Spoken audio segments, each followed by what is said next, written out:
แล้วทุกคนหลังจากที่ว่านางฟ้ามีโมของเขาได้พาพี่ไปเที่ยววังเวียงกันเป็นที่เรียบร้อยแล้วรู้สึกว่าทริปวังเวียงนี่สุดยอดแล้วตอนนี้บี้ได้มาอยู่ที่ห้างกาแฟแห่งหนึ่งเนาะเพื่อมาจองปี้เรือบินหรือว่าซี่ปี้เรือบินไปเที่ยวปากเซแข่งจำปาสักนั่นเองเนาะเดี๋ยว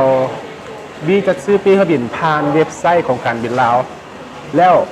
อยากให้ทุกคนเห็นความสะดวกสบายของการซื้อปี้เรือบินของเว็บไซต์การบินลาวนี่สะดวกสบายจังใดเอามาเบิ่งกันเลย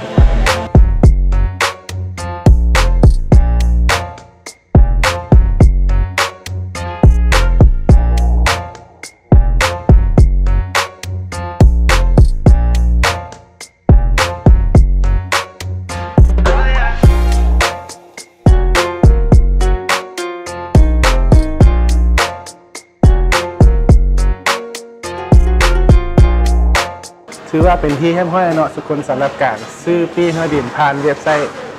การบินลาวนั่นเองเห็นบ่ทุกคนเพราะว่าบี้จะอยู่ใส่เพราะว่าบี้จะอยู่บี้สามารถซื้อปี้เรือบินผ่านเว็บไซต์ของการบินลาวมีความสะดวกสบายและสามารถเฮ็ดอย่างหลายๆอย่างได้เลยเว็บไซต์นี้แต่ว่ามื้อนี้บี้ขอตัวพักผ่อนอย่างก่อนเนาะแล้วขอเก็บเครื่องกันก่อนและไปเจอกันอยู่ปากเซแล้วมาลุ้นกันว่านางฟ้าผู้ใดจะพาบี้ไปเที่ยวปากเซแล้วเจอกันมื้อนี้บ๊ายบาย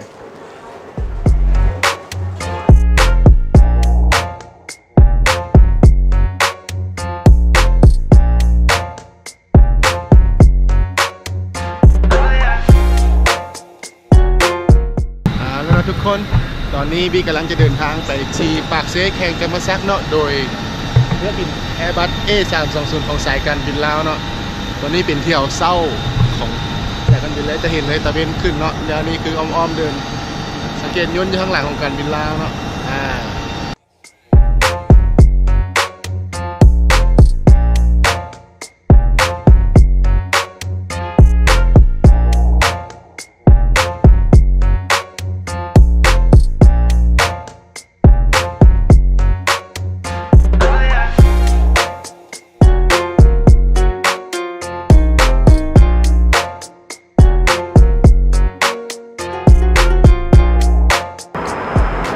แล้วทุกคนตอนนี้บี้ก็อยู่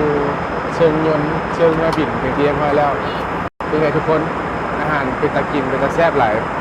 เดี๋ยวบี้ขอตัวซิมอาหารก่อนแล้วเราไปเจอกันเวลาเรือบินจอดเนาะโอเค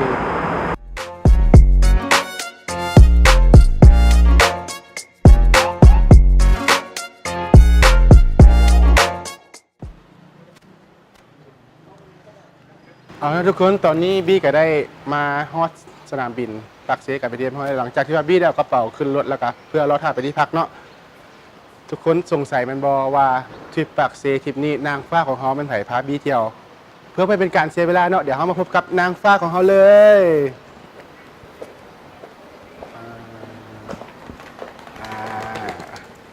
สบายดีสบายดีเนาะอยากให้นางฟ้าของเขาเนาะแนะนำตัวกันแน่ว่าชื่ออย่างเนาะสบายดีข้าพเจ้าดาริพรรัตนากรหรือว่าเป้เนาะอ๋อสาวเป็นนางฟ้าเป้นี่เองที่ว่าจะพาบี้เที่ยวปากเซทริปนี้เป้ไปเที่ยวปากเซนี่เป้จะพาบี้ไปใส่แน่โอ้บี้ทริปนี้นะเป้สิพาบี้นะเที่ยวแบบจุใจเลยในเวลาเพียงแต่2 มื้อกับ1 คืนเท่านั้นอ๋อโดยแสดงว่าเพิ่นอุบไว้แล้วคนบ่อยากบอก เอาเป็นว่าที่ซะเขาไปติดต่างกันเรื่องว่านางฟ้าเป้ของเขาจะพาบี้ไปเที่ยวใส่แน่แล้วว่าจะมวนจะมันจะสวยงามส่ำใดไปติดตามกันเลย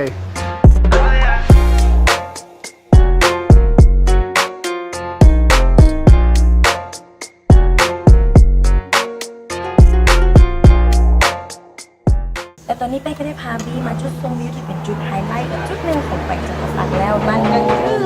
ปากซองไฮแลนด์เย้ดีใจรู้สึกว่าอากาศอยู่นี่เย็นๆนะบี้แม่เป็นรู้สึกว่าอากาศอยู่นี่ดีแล้วก็เย็นหลายแบบผ่อนคลายได้สูดอากาศบริสุทธิ์อยู่นี่เลยนะเป้แม่นบ่แม่นแล้วเนาะเพราะว่าอยู่นี่จะเป็นผู้เพียงบริเวณอากาศก็จะดีๆแบบนี้แหละเกือบตลอดทั้งปีเลยแล้วมันก็เหมาะในการปลูกพืชพันธุ์นานาชนิดเนาะโดยเฉพาะนี่เลยนี่กาแฟอ๋อแม่นพอพี่ก็ได้ยินข่าวมาว่าแข่งจำปาสักนี่มันขึ้นซื้อเรื่องกาแฟแม่นแล้วตอนนี้เป้ก็ได้สั่งกาแฟมาให้บี้ได้ลองชิมเบิ่งซึ่งข้าเจ้าก็จะเฮ็ดผลปลูกมาจากสวนแห่งนี้เลยล่ะโอ้เห็นบอกทุกคนนางฟ้าของเขานางงามยังใจดีอีกสั่งกาแฟแซ่บๆมาให้บี้กินเดี๋ยวบี้ขอตัวซิมกาแฟที่ว่านางฟ้าสั่งมาให้ก่อนเด้อแล้วเฮาไปเบิ่งภาพบรรยากาศทั้งรุมกันว่าจะสวยงามส่ำใดเจอกัน You'll always be my day one. Day zero when I was no one. I'm nothing but myself. You are no one else. Thankful you're my day one. Thankful you're mine. I got lucky finding you. I won't make the day that I came across you. 'Cause when you're with me, I don't feel blue. Not a day goes by that I would not redo. หลังจากที่เป้และบี้ได้พาทุกคนไปเที่ยวซุ้มสวนกาแฟกันมาแล้ว ตอนนี้พวกเขาทั้งสองก็ได้มาแวะรับประทานอาหารเที่ยงอยู่ที่สบายดีวาเล่ เนาะเห็นบ่ทุกคนอาหารในเทิงหน้าตัวนี้มีฮู้สึกว่ามีแต่แนวเป็นตาแซ่บเท่านั้นเลยเฮ็ดให้มีฮู้สึกหิวขึ้นมาเลยได้ในเป้ แบบบี้ฮู้บออาหารที่ว่าอยู่เทิงหน้าตัวนี้เป็นเมนูแนะนำของทางห้างนี่ทางนั้นเลยเนาะและบรรดาทานที่ได้มาเที่ยวอยู่ที่ปากเซแห่งนี้พลาดบ่ได้เลยที่จะต้องมาแวะซิมอาหารแซ่บๆบรรยากาศดีๆอยู่ที่สบายดีวาเล่แห่งนี้ แม่นแล้วเนาะทุกคนเนาะนอกจากนั้นเนาะบี้ก็ยังสังเกตเห็นว่ายังมีห้านกาแฟคอฟฟี่ช็อปห้านขายของที่ระลึกและที่สำคัญอยู่ที่นี่ก็ยังมีรีสอร์ทที่พักให้ทานได้พักผ่อนเหมาะที่หลีสำหรับนักท่องเที่ยวที่ว่าต้องการพักผ่อนแบบมีความสงบมีความส่วนตัวและมีบรรยากาศดีเห็นภูทั้งหลังแบบนี้เนาะหลังจากที่ว่าบี้เห็นอาหารทั้งหน้าตัวแล้วตอนนี้บี้กับเป้ก็ขอเพิ่มพลังกันก่อนเนาะ แม่นแล้ว แล้วหลังจากที่ว่าเขารับประทานอาหารแล้วเดี๋ยวบี้กับเป้จะพาทุกท่านชมบรรยากาศในสบายดีวันเล่นี่ว่าจะสวยงามส่ำใดตอนนี้ขอตัวรับประทานอาหารกันก่อนเด้อเจอกัน Always be my day one. Day zero